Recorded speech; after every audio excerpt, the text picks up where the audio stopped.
So we got a situation. We got a situation. Now,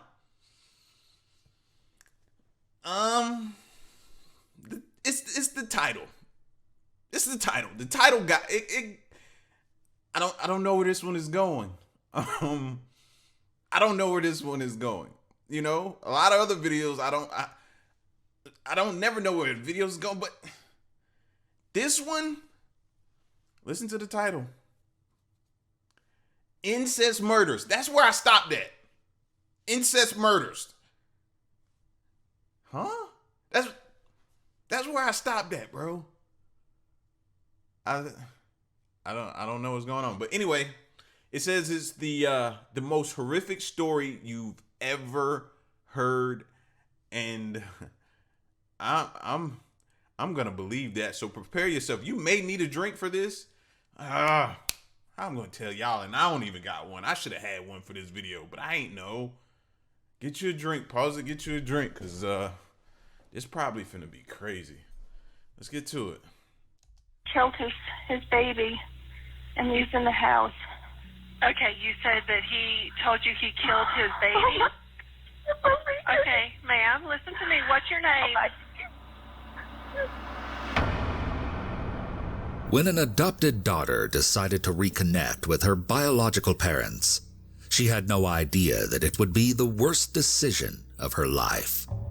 Although she may have been looking for a rekindled relationship with her family, that relationship would take a disturbing turn for the worse. An abducted daughter wants to You gotta say that again, cause, I'm telling y'all, it's. I need to hear that,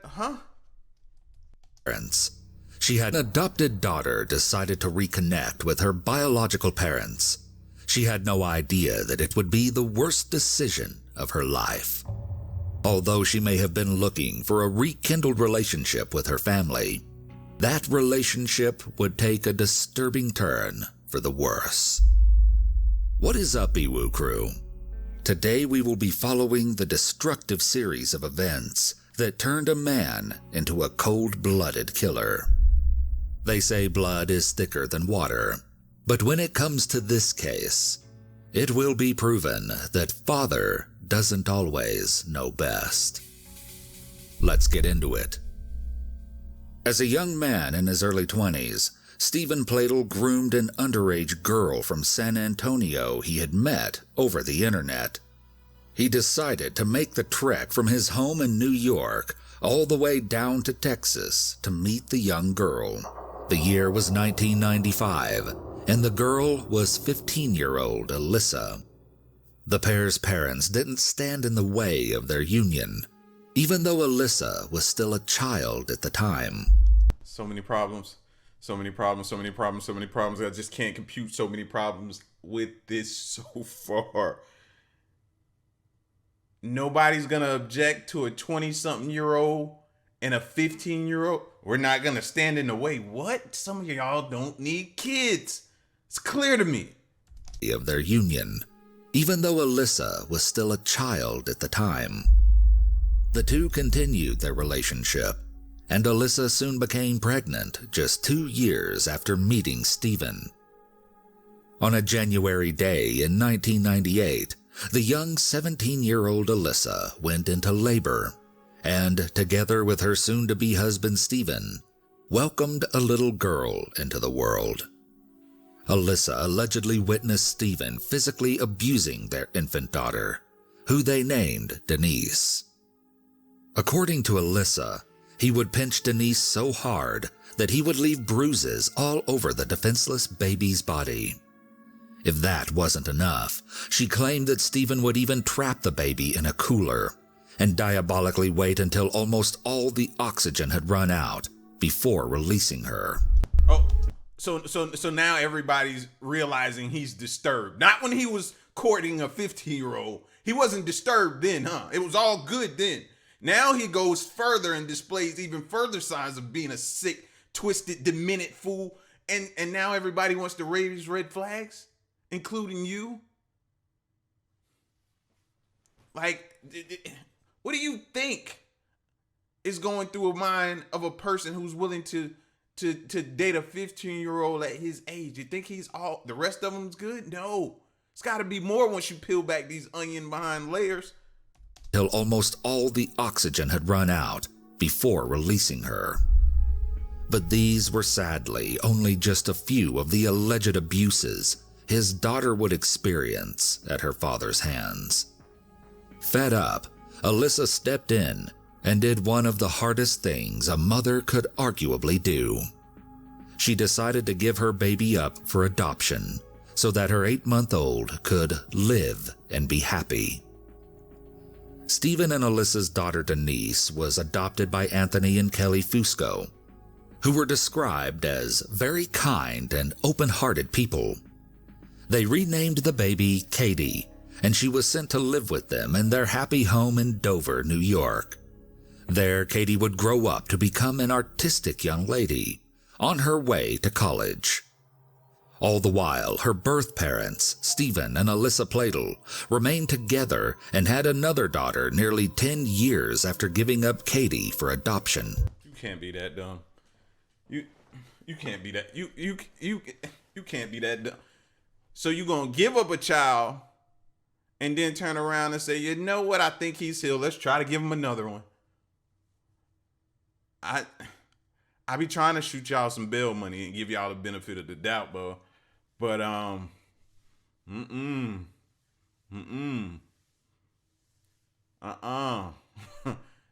are just I don't understand y'all, bro. That thing, what they used to tell us in school, it's more than just a hat rack. And I took that literally. You know what I'm saying? Like, what?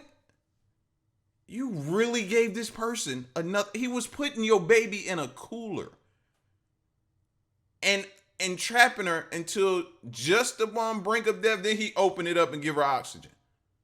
And you thought he needed another one. And had another daughter nearly 10 years after giving up Katie for adoption. Alyssa felt that they were older now and more mature, and therefore more capable of raising children. They had a total of 2 children, both daughters. While the couple raised their 2 girls, tension between the pair increased. Alyssa said her ill-tempered husband's behavior continued throughout their marriage, saying, he would destroy things in the home when he was upset, punching holes in the walls. Making matters worse was the claim that Stephen could not hold a steady job for nearly 8 years, leaving the burden of providing for him and their 2 children on Alyssa's shoulders. Stephen's unpredictability caused great concern for his wife. Alyssa would later describe Stephen's true character by saying, I was always on eggshells. Whatever his mood was, everybody knew, and that mood was often not happy. A lot of yelling, a lot of things smashed in the house in front of our kids. Joy returned to Stephen and Alyssa when they received a notification on their social media accounts. It was from their firstborn, Katie, who was now 18 years old. She had turned to the internet to help her track down her biological parents and was successful in locating them. After trading messages, Katie changed her plans of studying art in college. Instead, she moved down to Henrico, Virginia, to live with her newly found biological parents and younger sisters. Katie's adoptive parents were wary of the arrangement, but decided that she was old enough to make her own decisions. Familial bonds were formed, but Katie's arrival would only push Stephen and Alyssa's marriage further apart. Stephen's behavior changed whenever he was around his daughter, Katie. He is not finna. Oh, I know y'all thinking the same thing I'm thinking now. Hence, which would make the title make sense now. This fool is not about to try to sleep with his daughter, is he? I was wondering when that was going to kick in, and this would make sense at this moment here. Oh, this fool here is a piece of work, bro. Stephen's behavior changed whenever he was around his daughter, Katie. Alyssa even pointed out that Stephen attempted to make himself look younger by shaving his beard and changing up his wardrobe. Noticing the growing kinship between Katie and Stephen, Alyssa felt the need to disclose to Katie the abuse she had suffered at the hands of her father when she was an infant. But the news didn't faze Katie. Instead, the father and daughter grew even closer. Things between Stephen and Katie took an awkward turn when the 40-year-old started sleeping on the floor of Katie's bedroom.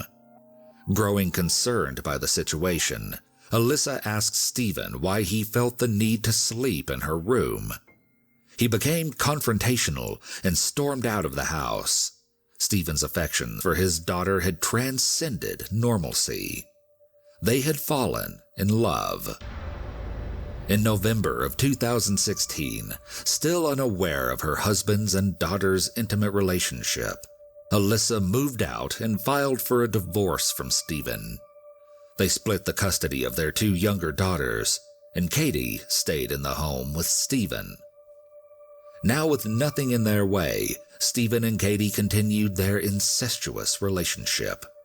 It wouldn't be until the following May when Alyssa would finally realize the extent of the affection between her now ex-husband and their oldest daughter. It was a bombshell journal entry that detailed the unnatural relationship. The entry was written by Stephen and Alyssa's 11-year-old daughter. The young girl wrote, "Katie is pregnant. Dad says they feel..." I was thinking that, you sick. Oh, you sicko. You sicko. You sicko. You sicko. You sick. Oh, you was... Oh. Oh, my God. I knew it. I knew it. I knew it. I was sitting here and I was hoping it. You ever feel it and you're like, oh my gosh, I hope she don't get pregnant. Oh, but where else did we think it was gonna lead to? What else do you think it was gonna lead to? This is a sick individual, bro. Oh, that just makes me sick on my stomach. Sick on my stomach. I told y'all I need a drink, bro. I'm getting one after this one. After this video. Y'all probably already took a drink, and kudos to y'all because it's gonna help you get through this. The young girl wrote, "Katie is pregnant. Dad says they feel like couples. Did they get a little too drunk that night? My dad is..." Adding, "He's Satan. He's Satan. He'll go to hell, but he won't be the one getting tortured. He'll be the one torturing people." In the journal, the young girl drew pictures of both her dad and sister, portraying them as demons. The entry concluded with, "Wait 1 second. If he's Satan and Katie is a human, then the baby will be half demon." Horrified about learning of the twisted love affair and... Look what you're doing to the kids, homie. Look what you're doing to the rest of the kids. The fact that a child is able to piece that together and write about it and like just like characterize it in a story and how and what she portrayed you as, fam. Look what you're doing to the rest of... Oh man. Nah, he should never get out of jail if he go to jail. Ever. The pregnancy, Alyssa later recounted, "I lost it. I started screaming. I felt like I was going to throw up." She then said that she immediately called and confronted her deranged ex about it. He responded, "I thought you knew. We're in love." Alyssa replied, "How could you? You're sick. She's a child." Alyssa tried to save her daughter once again. Hold up. Wait a minute. Weren't you 15? Ain't that the pot calling? Ain't you the kettle? Because if he the pot, you got to be the kettle, and he calling you the kettle. Yeah. You started this whole family tree circle because it looped. It looped back around. It didn't just tree down and keep going down and branch out. No. It looped. You started this family tree loop. She's a child. Alyssa tried to save her daughter once again by calling the police to report the now known incest. Although police interviewed the two younger daughters, neither Stephen nor Katie were placed under arrest, and they continued living together under the same roof. On the warm summer day of July 20th, Stephen and Katie decided to take their relationship to the next level. They traveled to Maryland to get married. Father and daughter marriages are not legal in the state of Maryland, so the couple lied about being related on their marriage application, and as a result, were able to legally tie the knot. As if the wedding wasn't already disturbing enough, in attendance were Stephen's mother, Grace, alongside Katie's adoptive parents, Anthony and Kelly Fusco. They can be seen in many disturbing photos, smiling and appearing to enjoy the wedding, alongside Stephen and a very pregnant Katie. Apparently, Anthony and Kelly Fusco only attended because they felt that all they could do at that point was support their adopted daughter in her decision once again. No, you could not support it. You can definitely not support it because it's wrong. Like, no, you can 1000% not support it. What do you mean? That whole photo was disgusting. To be honest with you. A few short months later, on September 1st, 2017, Katie gave birth to a baby boy, whom they named Bennett. However, the happiness of their new marriage and young son didn't last long. Stephen and Katie were arrested 4 months later in January and extradited back to Virginia. Police administered DNA tests on Stephen, Katie, and their son Bennett to confirm their familial genetics. The two were officially charged with incest, adultery, and contributing to delinquency. In court, Stephen Pladle's attorney tried to justify the unlawful marriage by explaining, "This case is an 18-year-old girl who shows up at the doorstep of a 40-year-old man who's going through difficult times with his wife. They have a bond because they're biologically related, but they never knew each other before they had a sexual relationship. He was head over heels in love with her, so much so that outweighed the issue of them being biologically related." Stephen was able to post bail and was released first. The judge ordered him not to leave the state of Virginia and to not have any contact with Katie. However, the court did not deny Stephen access to his son Bennett, who was placed in the care of Stephen's own mother, Grace. To leave the boy with Stephen's mother, who was 72, was described by Alyssa as a shocking failure. She continued, "Stephen shouldn't ever have been allowed back to North Carolina, where he had access to his house, his weapons, the baby. I can understand they like to put children in the hands of relatives, but not Grace. She wouldn't have been able to stop him seeing the baby even if she wanted to." Katie was later released on bail and was also ordered not to have any contact with Stephen. She decided to move back in with her adoptive parents in New York. However, Katie broke the no-contact order and called Stephen and told him that she wanted to end their relationship. Heartbroken, Stephen did not take the news well. All he had left in the world was Katie and the baby. Things then took a devastating turn. On April 11th, 2018, Stephen went to his mother's house to pick up his infant son, Bennett, telling her that he was going to take the baby up to New York to see Katie. His mother didn't try to stop him.